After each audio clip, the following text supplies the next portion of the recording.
की क्या अहम भूमिका है वहाँ में शिवसेना? देखिए, हमारी कोई भूमिका नहीं है। सरकार ने एक निर्णय लिया है। सरकार इस प्रकार के प्रयोग करते रहते हैं ध्यान हटाने के लिए यहाँ से वहाँ से।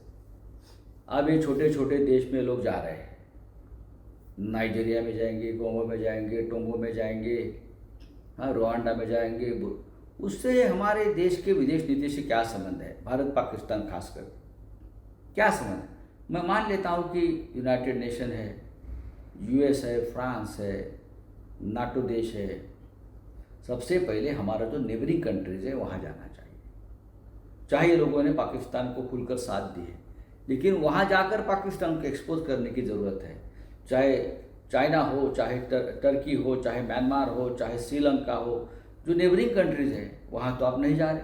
जाना चाहिए, इसलिए कि नेबरिंग कंट्री के साथ आपके रिश्ते अच्छे नहीं हैं, वो आपको पूछता नहीं। नेबरिंग कंट्री में जाकर पाकिस्तान को एक्सपोज करने की सबसे पहली ज़रूरत थी। चाइना में जाओ ना, भेज दीजिए डेलीगेशन चाइना में।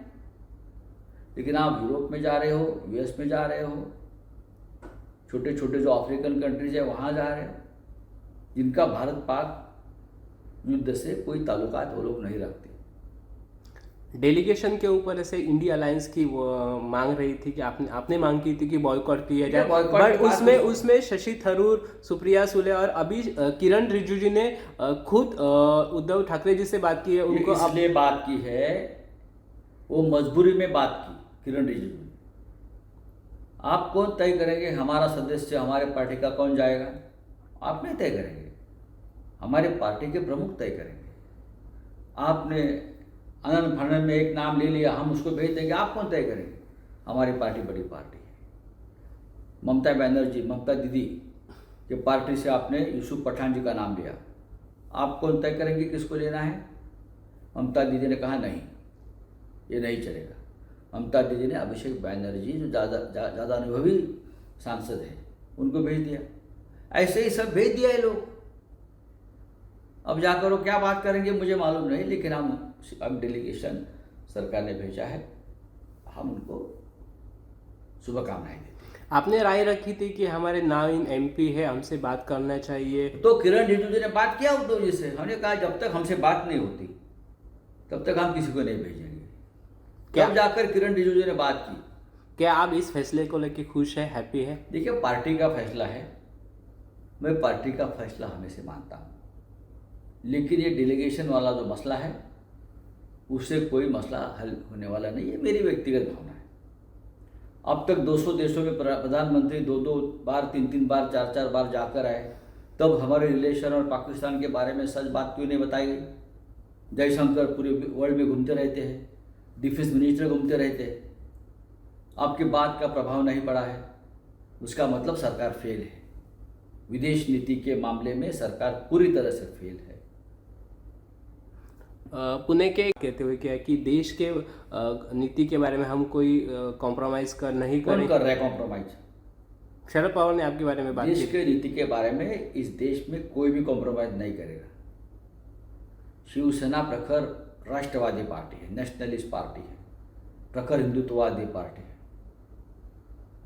हम हमेशा देश हित को सबसे ऊपर माना है, लेकिन जो देश में कुछ गलत हो रहा है सरकार की नीतियों में, खास करके राष्ट्रीय सुरक्षा, देश की अंतर्गत सुरक्षा, टेररिज्म, इसमें सरकार राजनीति भी कर रही है, उसमें चूक भी हो रही है, तो हम अपोजिशन में हम बात करेंगे, क्यों नहीं बात करेंगे? पहलगांव का हमला ये सरकार की सबसे बड़ी चूक है, लैप्सेस है सिक्योरिटी में। 26 हमारे बहनों का सिंदूर, हाँ, जिस तरह से टेररिस्ट लोगों ने ख़त्म कर दिया, क्या हम उसके ऊपर नहीं बोलेंगे? ये गृहमंत्री को इस्तीफा लेना चाहिए। पवार साहब ने गृहमंत्री का इस्तीफा मांगना चाहिए सबसे पहले। अब बड़े नेता हैं, हाँ, पुलवामा में यही हो गया।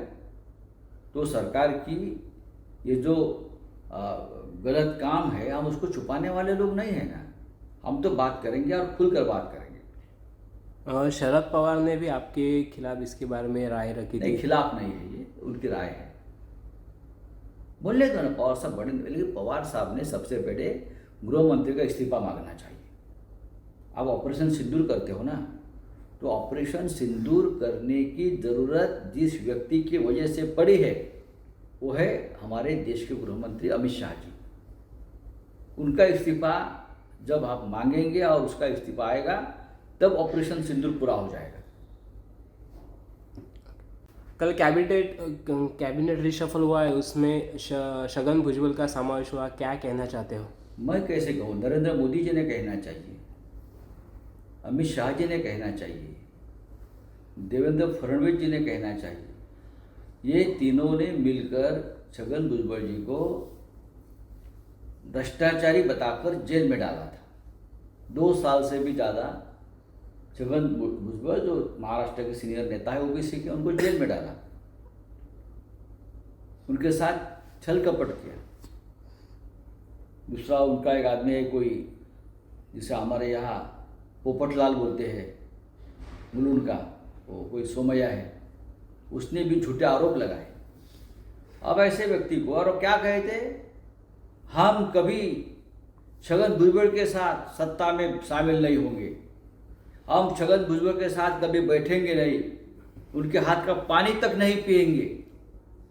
ये भारतीय जनता पार्टी के देवेंद्र फडणवीस का गर्जना रही। लेकिन कल क्या हुआ? कल आपने देखा, यही फडणवीस जो मुख्यमंत्री है, भुजबल के लिए रेड कारपेट, यानी भ्रष्टाचार के लिए रेड कारपेट डालने वाले लोग हैं। पहले अजित पवार को डाला, अब भुजबल को डाला, उससे पहले प्रफुल्ल पटेल को डाला। दूसरी बात है एकनाथ शिंदे। एकनाथ शिंदे ने पार्टी क्यों छोड़ी हमारे आपको मालूम है?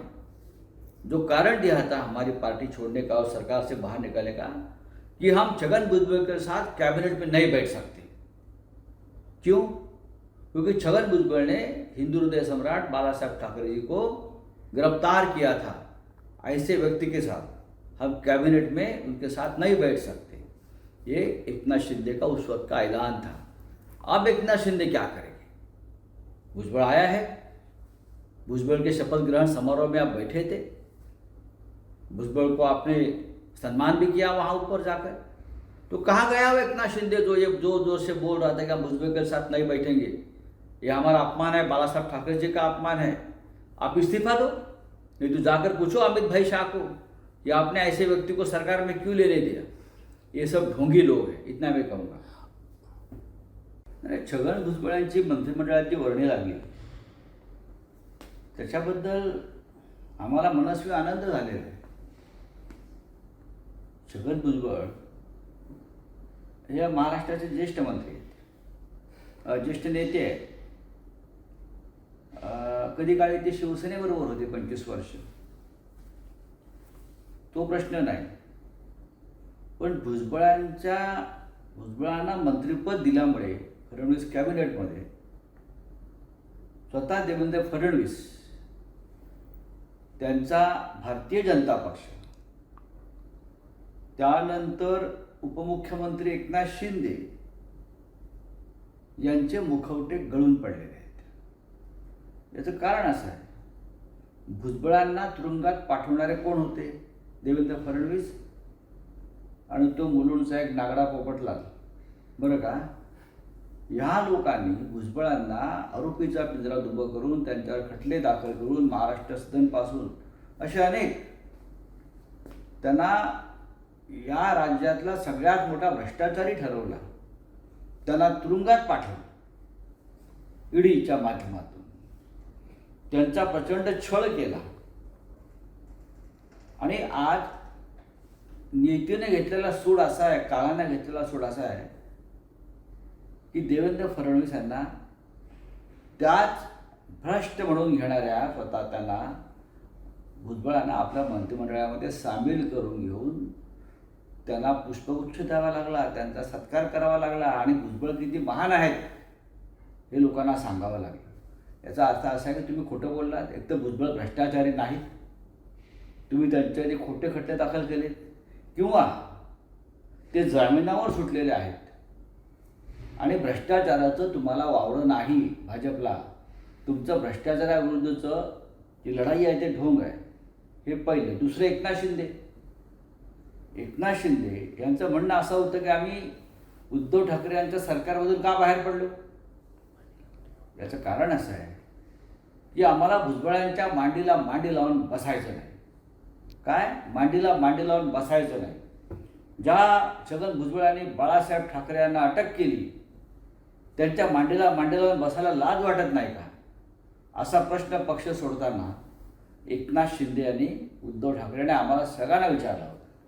आज तेच एकनाथ शिंदे त्याच भुजबळांच्या मांडीला मांडी लावून बसणार आहेत. मग आता तुमचा तो बाणेदारपणा कुठे गेला. तुम्ही राजीनामा दिला पाहिजे.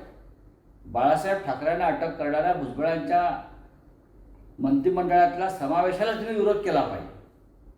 हा पहिला प्रश्न आहे. आणि जर तुम्हाला डावलून तुमचा विरोध डावलून भुजबळांना घेतलेला आहे तर तुम्ही राजीनामा दिला पाहिजे. नाहीतर मग आता त्याच्या मांडीवरचे केस उपटत बस आम्ही बोललोय. फडणवीस आणि मिस्टर शिंदे भुजबळांच्या मांडीला बाजूला घेऊन मांडीवर थाप मारत बसतील त्यांच्या प्रेमानं. हा अत्यंत बकवास असा एक प्रकार या महाराष्ट्राचं राजकारणात सुरू आहे. आणि भ्रष्टाचाराला समर्थन देण्याचं, भ्रष्टाचाराला पाठिंबा देण्याचं, भ्रष्टाचाराला प्रतिष्ठा देण्याचं काम या फडणवीसांच्या सरकारने केलं आहे. काँग्रेसमधले आणि राष्ट्रवादीमधले सगळे भ्रष्ट लोक देवेंद्र फडणवीसांनी आपल्या मंत्रिमंडळात घेतलेले आहेत. त्यांना लाज वाटली पाहिजे सरकारला. या तुम्ही लोकांना भ्रष्टाचाराविरुद्ध प्रवचनं जोडताय ना. तुमचे नरेंद्र मोदी असतील, तुमचे अमित शहा असतील, स्वतः तुम्ही असाल. आणि चून के वेचून सगळे भ्रष्टाचारी तुमच्या पक्षात घेतले आहेत. प्रफुल्ल पटेलपासून ते आता भुजबळांपर्यंत. आम्ही भुजबळांना भ्रष्टाचारी समजत नाही. तुमचे आरोप आहेत. तुम्हाला लाजा वाटला पाहिजे. मांडीला मांडी लावून बसणार नाही. मग आता काय करणार त्या मांडीचं. आमचा प्रश्न आहे भुजबळांच्या मांडीचं हे दोघे काय करणार. आता ऑपरेशन सिंधूरच्या शिष्टमंडळ पाठवण्यात येते. काल किरण रिजिजूने शिवसेना प्रमुख उद्धव ठाकरेजींना त्याच्यावरती मला काहीच बोलायचं नाही आहे. नंबर 1, या सरकारनं शिष्टमंडळात ज्यांना पाठवायचं आहे त्याची निवड करताना त्या पक्षांच्या प्रमुखांशी सुरुवातीला चर्चा केली नाही. जर आमच्याकडे किंवा आमच्या पक्षप्रमुखांकडे किंवा इतर पक्षांच्या प्रमुखांकडे त्या संदर्भात त्यांनी ज्येष्ठ सदस्यांचे किंवा अनुभवी सदस्यांची नावं मागितली असती तर नक्कीच आम्ही सरकारला या बाबतीत अधिक चांगल्या प्रकारे मदत करू शकलो असतो. जसं की तृणमूल काँग्रेस, ममता बॅनर्जी, त्यांच्या पक्षातले युसूफ पठाण यांना त्यांनी परस्पर त्या शिष्टमंडळामध्ये समाविष्ट केलं. हे अत्यंत चुकीचं आहे. ममता बॅनर्जीने